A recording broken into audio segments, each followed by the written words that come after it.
Haley. Haley.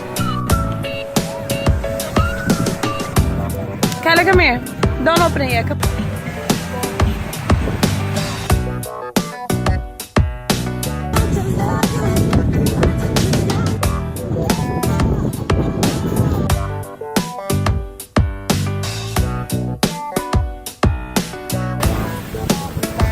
Haley.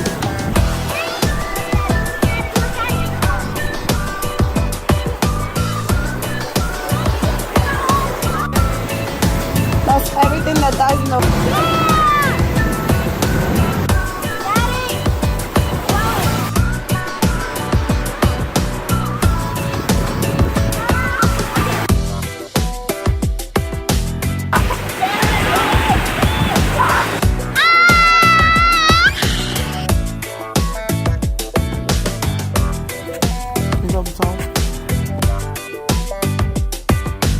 Daddy, what are you talking about? This frosting is good.